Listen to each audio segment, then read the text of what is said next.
একটা নির্বাচনের ফলাফল কি শুধুই কিছু সংখ্যা, নাকি এর গভীরে লুকিয়ে থাকে মানুষের আশা আকাঙ্ক্ষার প্রতিচ্ছবি? আজ আমরা তারকেশ্বরের রাজনৈতিক প্রেক্ষাপটকে গভীরে গিয়ে দেখব আর বোঝার চেষ্টা করব কিভাবে তথ্যের চুলচেরা বিশ্লেষণ করে একটা কার্যকরী শাসনের রূপরেখা তৈরি করা সম্ভব। চলুন প্রথমে আমরা তারকেশ্বরকে একটু চিনে নিই। পশ্চিমবঙ্গের মানচিত্রে দেখুন হুগলি জেলার এই অংশটা দক্ষিণবঙ্গের উর্বর সমভূমি। এখানকার মাটি, এখানকার জল, এগুলোই তো এখানকার মানুষের জীবন, তাদের জীবিকা ঠিক করে দেয়। আর রাজনীতিও তো এর বাইরে নয়, তাই এই প্রেক্ষাপটটা বোঝা খুব জরুরি। একটা নির্বাচন আসলে কি? এটা তো নেতা আর জনগণের মধ্যে একটা নিরন্তর কথোপকথন। কিন্তু আসল প্রশ্নটা হলো, আমরা কি মন দিয়ে শুনছি? ভোটাররা ডেটা দিয়ে, তাদের ক্ষোভ দিয়ে, তাদের বাস্তবতা দিয়ে যা বলছেন, সেই আসল রায়টা কি আমরা ধরতে পারছি? তো আমাদের এই পুরো বিশ্লেষণটা আমরা ৬টা ভাগে সাজিয়েছি। আমরা শুরু করব একেবারে গোড়া থেকে, মানে তারকেশ্বরের মাটি আর মানুষ দিয়ে। তারপর দেখব সংখ্যাগুলো কি বলছে, শুনব ভোটারদের মনের কথা, আর বোঝার চেষ্টা করব পরিবর্তনের আসল ধারাটা। সব শেষে এই সব কিছুর ওপর ভিত্তি করে শাসনের একটা রূপরেখা আর নেতৃত্বের দর্শন নিয়ে আলোচনা করব। চলুন শুরু করা যাক। তাহলে চলুন আমাদের বিস্তারিত বিশ্লেষণ শুরু করা যাক। যে কোনো জায়গার রাজনীতি বুঝতে হলে আগে তার সামাজিক গঠনটা বোঝা দরকার, কারণ এর উপরেই কিন্তু রাজনৈতিক ফলাফলের ইমারতটা তৈরি হয়। দেখুন, তারকেশ্বরের জনসংখ্যার বিন্যাসটা বেশ ইন্টারেস্টিং। এখানে প্রায় ৮৯% হিন্দু, কিন্তু তার সাথে একটা বড় অংশ জুড়ে রয়েছেন তফসিলি জাতি, প্রায় ২৪%, আর তফসিলি উপজাতি প্রায় ৫%। এই সামাজিক সমীকরণটা কিন্তু ভোটের বাক্সে একটা বড় নির্ণায়ক শক্তি। আচ্ছা, জনসংখ্যা তো বোঝা গেল।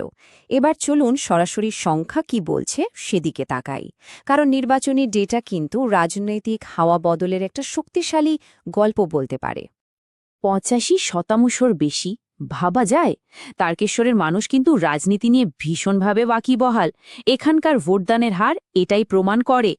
এটা এমন একটা নির্বাচক মণ্ডলী যাদের মতামতকে হালকাভাবে নেয়ার কোনো উপায় নেই। আর এই যে ৪৩% দেখছেন, এটাই ২০২১-এ বিজেপির ভোট শেয়ার। মাত্র ৫ বছরের মধ্যে ৯% থেকে সোজা ৪৩%। এটা কিন্তু একটা বিরাট বড় লাভ। এটা স্পষ্ট করে দিচ্ছে যে তারা এখন শাসক দলের একটা শক্তিশালী প্রতিপক্ষ।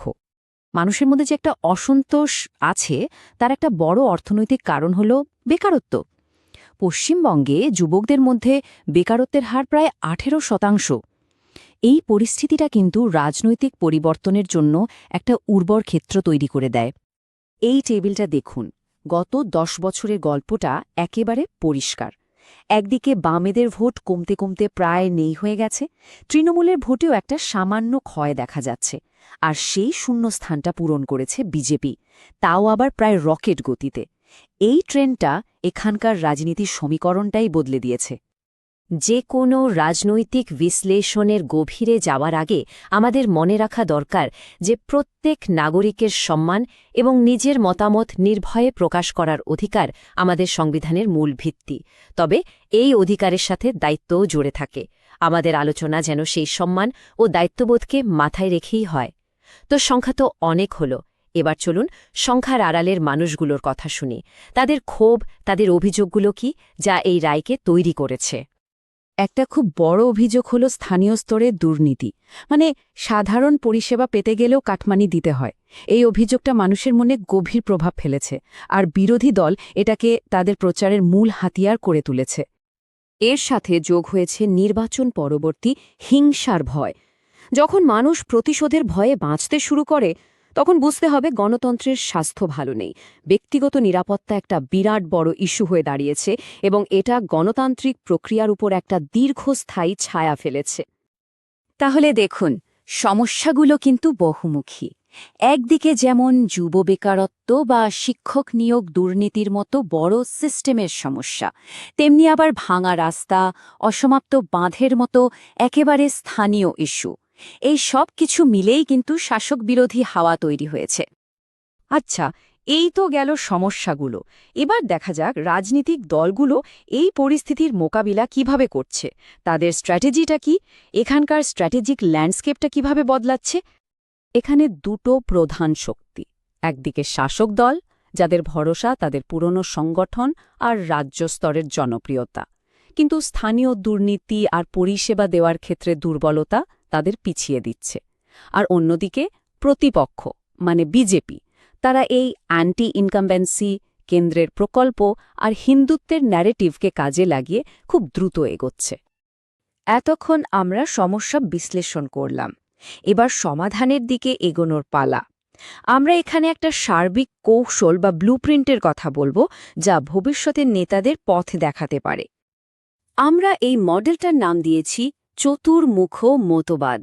দেখুন, এটা শুধু কোনো গালভরা নাম নয়, ভারতের সংস্কৃতির গভীরে থাকা 4টে প্রতীক শিব, বিষ্ণু, ব্রহ্মা আর দুর্গাকে ভিত্তি করে এই কৌশলটা তৈরি। এর 4টে ভিন্ন কিন্তু একে অপরের পরিপূরক স্তম্ভ আছে। এই 4টে স্তম্ভ কি কি? 1.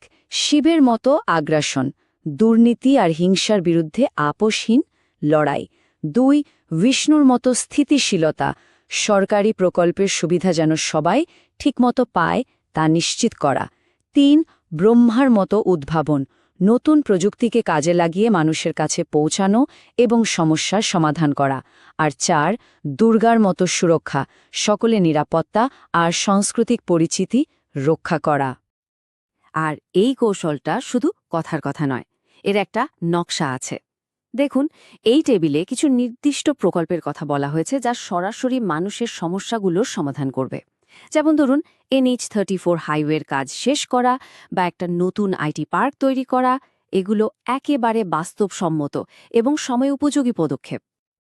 তো আমরা আমাদের আলোচনার প্রায় শেষ পর্বে চলে এসেছি।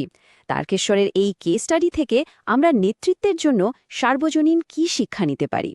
যখন আমরা তথ্যের উপর ভিত্তি করে কোনো সিদ্ধান্ত নিই, তখন এটাও মনে রাখতে হবে যে এই তথ্য মানুষের জীবনযাত্রার প্রতিফলন।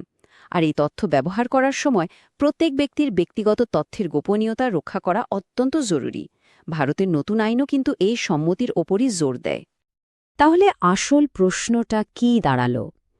এই যে এত ডেটা, এত তথ্য, এই তথ্য ঠিক কোন ধরনের নেতার দাবি করছে? এমন একজন নেতা যিনি শুধু ক্ষমতা চান না, যিনি মানুষের কথা শুনবেন, তাদের সমস্যা বুঝবেন এবং তার উপর ভিত্তি করে কাজ করবেন। আমাদের এই বিষয়গুলো নিয়ে ভাবতে হবে। যদি আপনি একজন জনগণকেন্দ্রিক নেতা হয়ে নিজের নির্বাচনী এলাকাকে এক নতুন দিশা দেখাতে চান, তাহলে blueprintstrategies.ai এর সাথে যোগাযোগ করুন। আমাদের ইমেল আইডি mgr@blueprintstrategies.ai অথবা ফোন করতে পারেন 080042041602 নম্বরে। রাজনীতির ঊর্ধ্বে উদ্দেশ্য।